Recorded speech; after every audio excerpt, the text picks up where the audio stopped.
अगर इस दैत्य के बंधन से मुक्त किया है तो आप अपने चरणों में हमें आश्रय दो। उन 16,100 राजकन्याओं की प्रार्थना को देखकर भगवान को दया आ गई।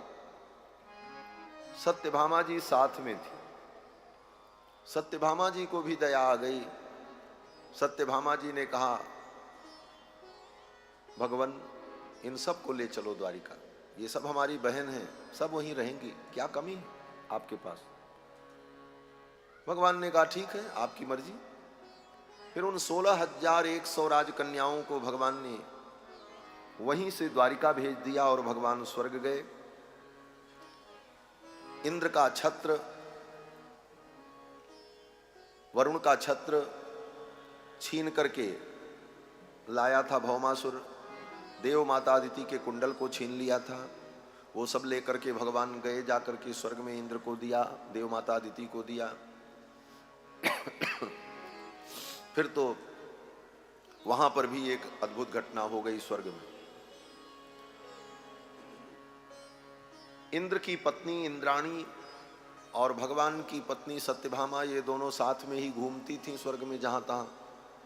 भगवान इंद्र के साथ सभाओभा में बैठते थे। इंद्राणी को बड़ा घमंड था कि मैं स्वर्ग की साम्राज्ञी हूं, तो बार बार सत्यभामा जी को स्वर्ग का वैभव दिखा दिखा करके वो कहती थीं, ये देखो स्वर्ग का ये वैभव है, स्वर्ग का ये ऐश्वर्य है। सत्यभामा जी सुनती थी और कहती थी, हाँ ठीक है, हमारी द्वारिका में भी है। माताओं का ऐसा स्वभाव कभी कभी होता है किसी किसी का। सत्यभामा जी कहती हैं हमारी द्वारिका में भी ऐसा है। अब इंद्राणी सोचने लगी कि मैं इनको क्या दिखाऊं जो इनके पास न हो, तब हमारा सिर ऊंचा हो। नंदन वन में ले गई, वहां पारिजात के वृक्ष थे। इंद्राणी ने कहा ये पारिजात के वृक्ष हैं, ये स्वर्ग में होते हैं, धरती पर नहीं होते। रुक्मिणी सत्यभामा जी ने कहा, हाँ ये बात तो है, ये हमारे द्वारिका में नहीं है। अब इंद्राणी ने अपना सिर उठाया और मुस्कुराती हुई अभिमान से युक्त होकर इंद्राणी ने कहा, ये स्वर्ग की संपदा है, हाँ ये संसार के मृत्युलोक के प्राणियों को ये दुर्लभ है। बड़े घमंड में सत्यभामा जी को बड़ा बुरा लगा। भीतर से तो सत्यभामा जी के अंदर आग लग गई महाराज। आई अपने कक्ष में, तब तक भगवान भी पहुंचे घूम करके। अब तो सत्यभामा जी रूठ करके बैठ गए। भगवान ने कहा, देवी क्या हुआ, आपका मुखमंडल इतना मलिन है, क्या कारण है। अब तो सत्यभामा जी क्रोध में थी। सत्यभामा जी ने कहा, इसीलिए आप मुझको लेकर के यहां आए थे। तो किस लिए? बोले मेरा अपमान कराने की, मेरी इतनी बड़ी बेइज्जती हुई, मेरा इतना अनादर हुआ, अपमान हुआ, यही कराने के लिए आप हमको लेकर के स्वर्ग घुमाने आए थे।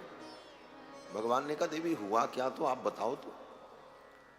सत्यभामा जी ने सारी घटना बताई। इस तरह से आज अपने सखियों के बीच में इंद्राणी ने मुझसे इस प्रकार की बात की, मेरा तो सिर लज्जा से झुक गया और इस अपमान को मैं सहन नहीं कर पाऊंगी। भगवान मुस्कुराने लगे। भगवान ने कहा, बस इतनी सी बात, आप क्यों नाराज होती, आप बताओ, आपका सम्मान कैसे बचेगा वो मैं करने को तैयार हूं। भगवान ने कहा, आप कहो तो, आपके लिए हम 7वें आसमान का ताला तोड़ लाएं, ये सब क्या बात है, आप बोलो तो। सत्यभामा जी ने कहा, मेरा सम्मान तब बचेगा जब मेरे महल के उपवन में ये स्वर्ग का पारिजात वृक्ष लगाया जाए और मुझे दूसरी कोई बात स्वीकार्य नहीं। भगवान ने कहा ठीक है। भगवान ने इंद्र से कहा, इंद्र ने कहा ठीक है, आप ले जाओ, सब तो आपका ही। जब इंद्राणी को पता चला कि कल्प वृक्ष पारिजात द्वारिकाधीश कृष्ण लेकर के द्वारिका जाएंगे, अब तो इंद्राणी का स्वाभिमान टकरा गया। इंद्र जब अपने कक्ष में पहुंचे तो इंद्राणी उनके ऊपर फायर हो गई। इंद्राणी ने कहा, आपने मेरी नाक कटा दी, मेरी बात नीची हो जाएगी। किसी भी कीमत पे पारिजात वृक्ष यहां से नहीं जाना चाहिए। मेरे सम्मान की बात है। उधर सत्यभामा जी ने भगवान से कहा, इधर इंद्राणी ने इंद्र से कहा। इंद्र भगवान के परम भक्त हैं, लेकिन अब क्या करें, अपने घर में आग लगा करके कैसे रह सकते हैं। इसलिए इंद्र ने कहा, भाई आप मत ले जाओ ये वृक्ष, हमारे घर में कलह हो जाए। भगवान ने कहा, नहीं ले जाएंगे तो हमारे घर में कलह हो जाए, हमको तो ले ही जाना पड़ेगा। बड़ी विडंबना। तब बोले, तब अंत में बात यहां तक पहुंच गई कि लड़ाई हो गई, युद्ध हुआ। भगवान ने कहा, मैं तो पारिजात ले जाऊंगा। युद्ध हुआ और अंत में इंद्र की सेना पराजित हो गई और भगवान पारिजात वृक्ष लेकर के द्वारिका आए। इंद्र ने कहा, ले जाइए, लेकिन एक शर्त पर। सशर्त वो वृक्ष आया। क्या शर्त? बोले, जब तक आप पृथ्वी पर लीला करेंगे तब तक ये वृक्ष आपके द्वारिका में रहेगा। जिस दिन आपकी लीला पूर्ण हो जाएगी, ये वृक्ष अपने आप स्वर्ग में चला आएगा, क्योंकि ये स्वर्गीय संपदा है, स्वर्ग का वैभव। ये धरती पर रहेगा तो फिर धरती और स्वर्ग में अंतर क्या रह जाएगा। वो तो भगवान के प्रताप से, भगवान की महिमा से वो पारिजात वृक्ष द्वारिका में आया था। और जब भगवान ने अपनी लीला पूर्ण कर दी, वो पारिजात वृक्ष अपने आप स्वर्ग चला गया। आजकल लोग प्रचार करते हैं कि वहां बाराबंकी में एक पारिजात वृक्ष है, वहां जाओ तो लोग कहते हैं ये वही पारिजात है जो भगवान स्वर्ग से लाए थे। हेल्थ इंश्योरेंस आपको हॉस्पिटल के लाखों के बिल से बचाता है और टर्म लाइफ इंश्योरेंस आपके बाद परिवार को सहारा देता है। ये दोनों आज ही करवाइए policybazaar.com से। अब छोटी छोटी मंथली पेमेंट्स में महंगा नहीं है। policybazaar.com, standard terms and conditions apply.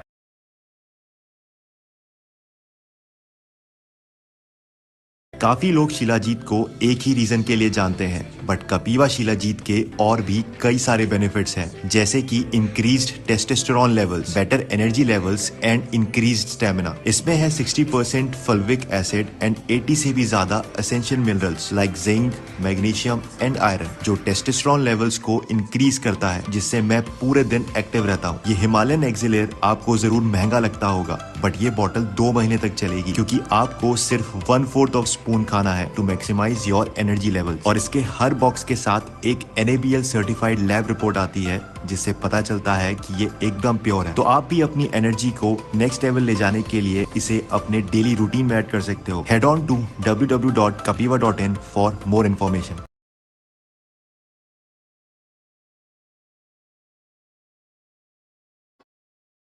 Siddhendra Munindra सब आए और बड़े दिव्य विशाल मंडप में, स्वर्ण के मंडप में, मणिमय मंडप में भगवान श्याम सुंदर गोविंद कृष्ण चंद्र ने 16,100 राजकन्याओं का पाणी ग्रहण किया और देवताओं ने पुष्प वर्षा की, जय जयकार की। इस प्रकार भगवान के 16,100 विवाह, 8 विवाह पहले हो चुके थे, कुल मिलाकर के 16,108 विवाह। और इन 16,108 कन्याओं से एक एक पत्नी से 10-10 पुत्र और एक एक बेटियां पैदा हुई भगवान की। बोले, महाराज ये कैसे संभव था? बोले, सब कुछ भगवान के संकल्प से होता था।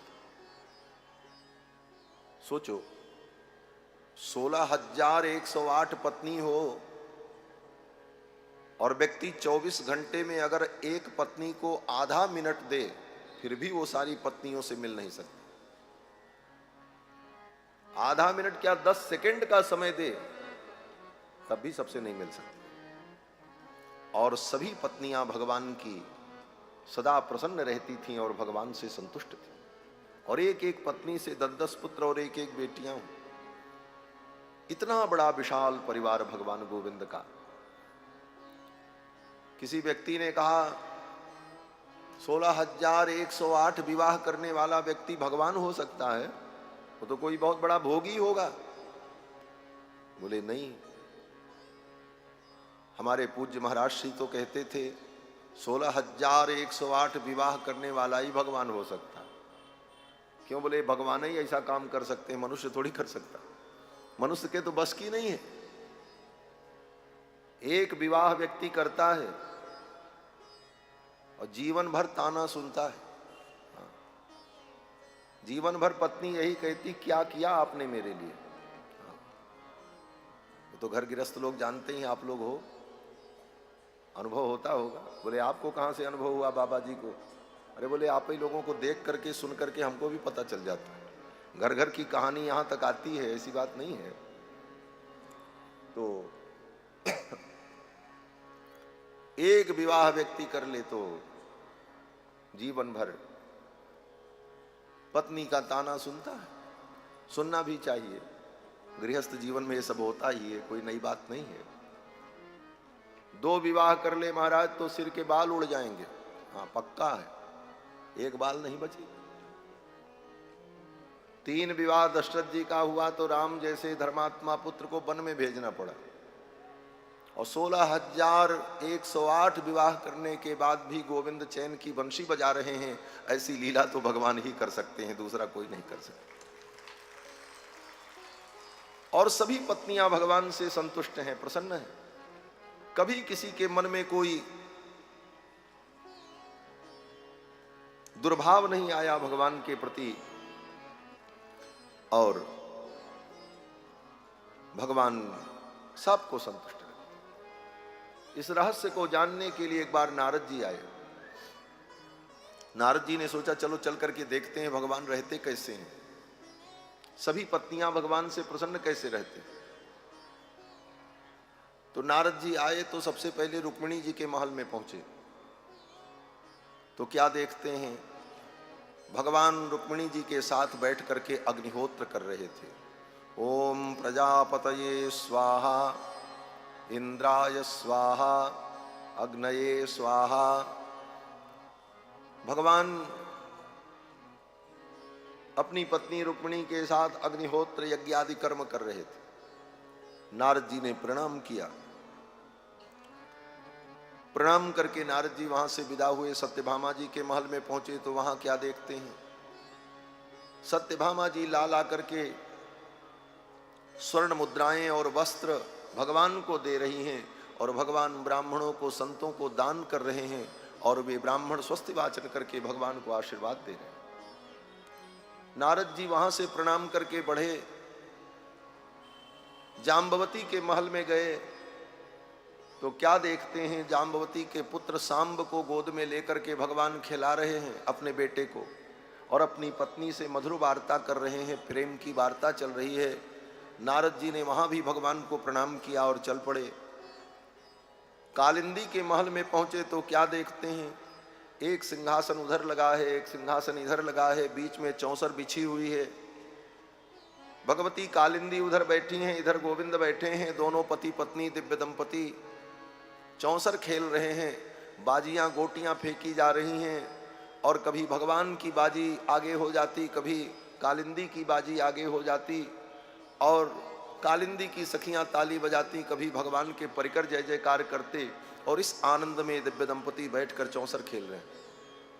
नारद जी ने प्रणाम किया, वहां से दूसरे महल में पहुंचे। जहां जहां नारद जी गए सब जगह भगवान को कुछ न कुछ करते हुए पाया। नारद जी ने प्रणाम किया। अनेक रूप रूपाय विष्णवे प्रभु विष्णवे, अनेक रूप धारण करके लीला करने वाले भगवान। तो ये भगवान कृष्ण का चरित्र बड़ा अद्भुत है। जितनी पत्नियां उतना ही रूप धारण करके भगवान तत्त महलों में रहते, और कभी किसी पत्नी को यह अनुभव नहीं हुआ कि भगवान मुझसे कहीं दूर गए या मेरी बात नहीं सुनी। सब संतुष्ट रहती थी। इसके बाद कथा आती है भगवान के पौत्र अनिरुद्ध का विवाह। भगवान के पुत्र प्रद्युम्न, प्रद्युम्न के पुत्र अनिरुद्ध। अनिरुद्ध का विवाह भी बड़ा विचित्र हुआ। अनिरुद्ध अपने महल में लेटे थे। उस समय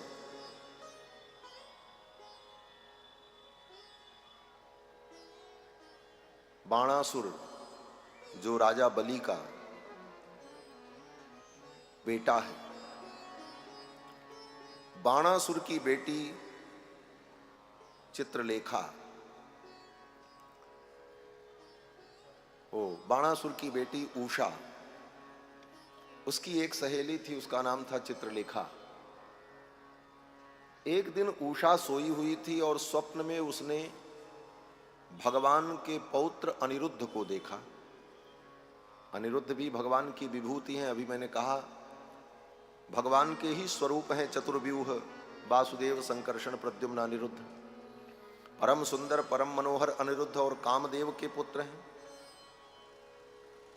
अनिरुद्ध को स्वप्न में देखा उषा ने, और उषा ने स्वप्न में ही अनिरुद्ध को अपना पति मान लिया और स्वप्न में ही उनके गले में माला उला डाल दी। थोड़ी देर के स्वप्न में बरसों की कहानी हो जाती है। आप सपना जब देखो रात में, 1 घंटा व्यक्ति सोता है, उसी में सपना देख लेता, कहाँ गए, वहां घर बनाए, वहां घूमे, ये किए, बरसों बीत गए और तब तक कुल मिला करके 1 घंटा, नींद खुल गई, सब काम खत्म। स्वप्न में उषा ने देखा, अनिरुद्ध का वर्ण कर लिया। जब नींद खुली तो नींद खुलते ही उषा हा कांत, हा कांत, हा नाथ, हा प्रियतम कह करके चिल्लाने लगी।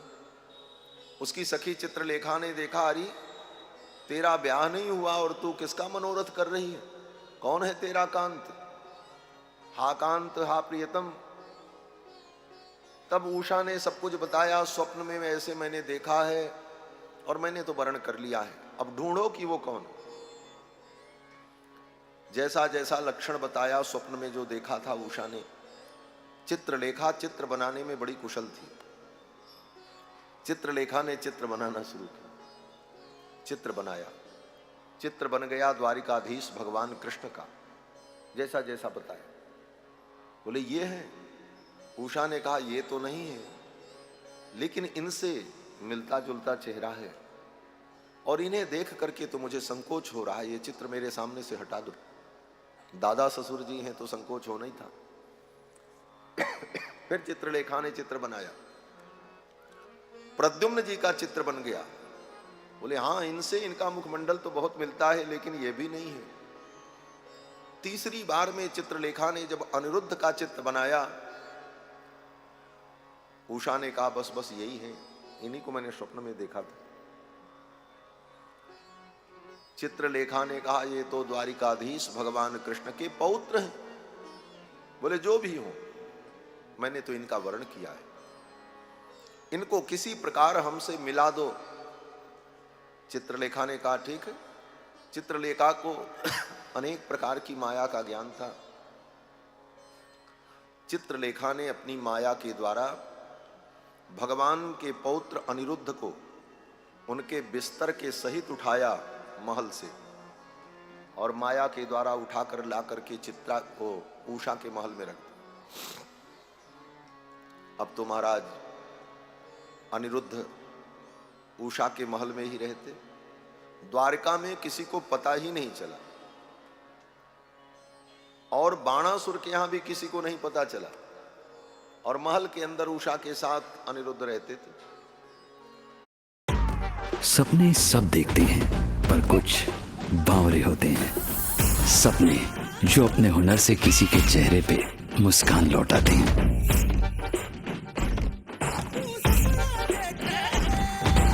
सपने जो रेगिस्तान को गुलिस्तान बनाने की जुर्रत करते हैं।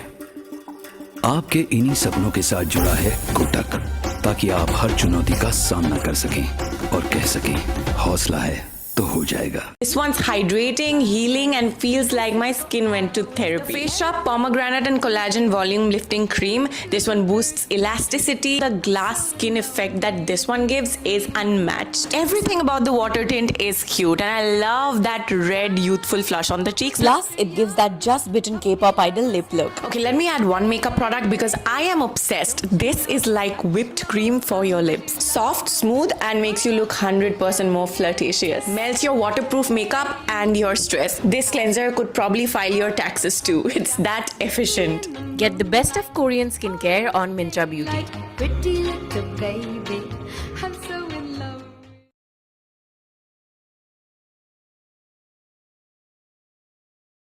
इस कृष्ण ने कहा हमको पता ही नहीं था, चलते हैं। भगवान श्याम सुंदर आए, बाणासुर को ललकारा, बाणासुर से भगवान का युद्ध हुआ।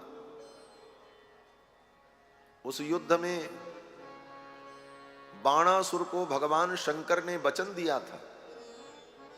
भगवान शंकर का वो भक्त था।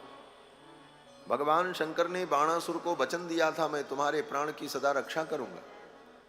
अब जब युद्ध होने लगा तो भगवान के सामने कौन टिकेगा? 1000 भुजाएं थी बाणासुर की। भगवान ने अपने चक्र के द्वारा बाणासुर की भुजाओं को काटना शुरू किया। जैसे वृक्ष की डाली को व्यक्ति काटता है, उसी प्रकार बाणासुर की भुजाओं को भगवान अपने चक्र के द्वारा जब काटने लगे, भगवान शंकर युद्ध करके थक चुके थे।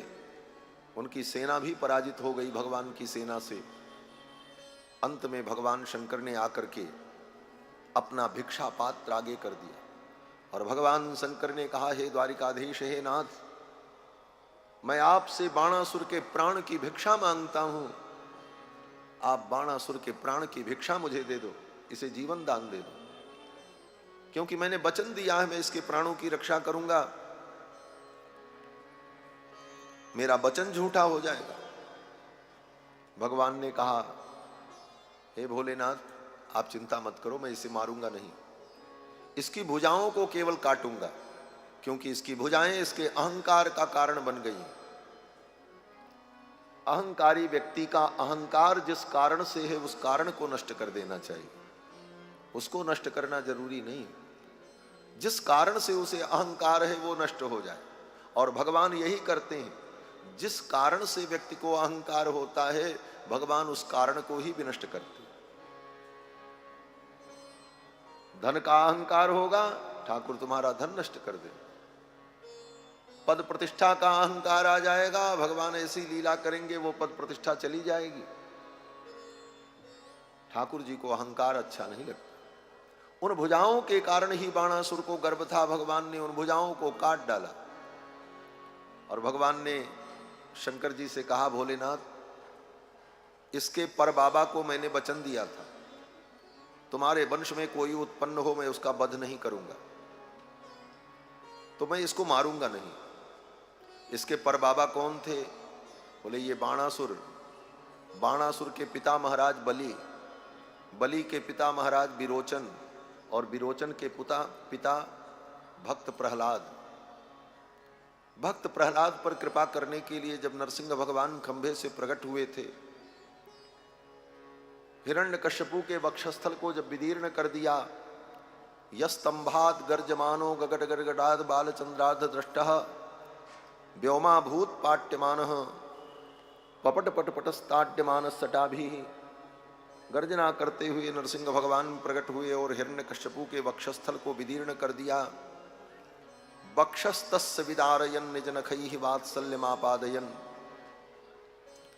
जब हिरण्यकश्यपु का नरसिंह भगवान ने वध कर दिया, प्रहलाद ने भगवान की स्तुति की, तो भगवान ने प्रहलाद से कहा, वरदान मांगो, क्या चाहिए? तो प्रहलाद जी ने भगवान से कहा, प्रभु एक प्रार्थना है कि आप मेरे पिता को क्षमा कर दो। मेरे पिता ने आपको गालियां दी, मेरे पिता ने आपको अपशब्द कहे, मेरे पिता की दुर्गति न हो, मेरे पिता की उत्तम गति हो, आप ऐसी कृपा करो। प्रहलाद के इन वचनों को सुनकर नरसिंह भगवान की आंखों से झरझर आंसू बहने लगे। भगवान ने कहा, प्रहलाद, जिस पिता ने तुम्हारे ऊपर इतने अत्याचार किए, उस पिता के प्रति तुम्हारे हृदय में इतना बड़ा सद्भाव है, यही भक्त का स्वरूप है। जो अपकार करे उसके लिए भी उपकार की भावना हो, यह भक्त का स्वरूप है। वैष्णव जन तो तेने कहिए जे पीर पराई जाने रे। भगवान कहते हैं प्रहलाद, इस दुर्दांत के प्रति भी तुम्हारे मन में ऐसे सद्भाव हैं। प्रहलाद जी ने कहा, प्रभु आप मुझे पुत्र बना दीजिए। भगवान ने कहा, तुम मेरे पुत्र हो।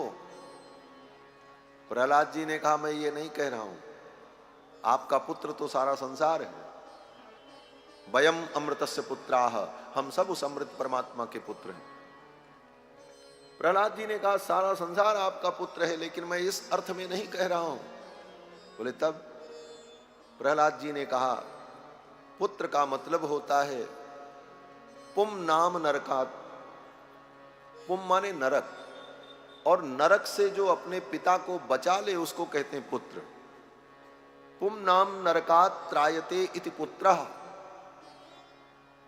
जो अपने पिता को नरक जाने से बचा ले। बोले महाराज पाप करेगा तो नरक जाएगा? बोले पिता चाहे जितना पाप करे, लेकिन पुत्र इतना धर्मात्मा हो कि अपने धर्म बल से और अपने सदाचरण से अपने पिता को भी नरक में जाने से बचा ले, उस पुत्र को पुत्र कहा जाता है। यही पुत्र का अर्थ होता है।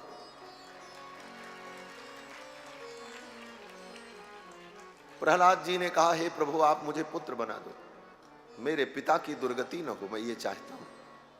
मेरे पिता ने आपको गालियां दी, अपशब्द कहे, आपका अनादर किया, ये महान पाप है, लेकिन मेरे पिता की सद्गति हो, क्योंकि मैं उनका पुत्र हूं। और इसलिए भी कि मेरे पिता ने मुझे जन्म दिया, मेरी धमनियों में, मेरे शरीर की नस नस में पिता का वो रक्त प्रवाहित हो रहा है। पिता ने ही ये शरीर दिया। अगर ये शरीर मुझे मेरा पिता न देता तो मैं आपकी भक्ति कैसे कर पाता। इसलिए उस पिता के प्रति मेरा जो कर्तव्य है, हे प्रभु आप मेरे पिता को क्षमा करो। भक्त प्रहलाद की इस भावना को सुनकर के भगवान नरसिंह रो पड़े। नरसिंह भगवान ने कहा, प्रहलाद तुम्हारे जैसा भक्त जिसके कुल में उत्पन्न हो जाए उसकी 21 पीढ़ी तर जाती है। जो आज भी हम लोग कहते हैं ना, गांव में लोग कहते हैं महाराज ऐसे धर्मात्मा पैदा भये कि 21 पीढ़ी तर गई। कहते हैं ना गांव में, घर घर में कहते लोग। ये कहां लिखा है? बोले भागवत में ही। और नरसिंह भगवान ने कहा, त्रिह सप्तभि पिता पूत पितृभि सहते नघ। हे प्रहलाद तुम्हारी तो 21 पीढ़ी तर जाएगी। तुम्हारे जैसा भक्त जिस कुल में उत्पन्न हुआ। लेकिन इतना कहने के बाद भी भगवान को संतोष नहीं हुआ। भगवान के मन में इस बात का दुख बना रहा कि मैंने अपने भक्त को सुख देने की जगह पर दुख दे दिया। बड़ी सूक्ष्म बात है।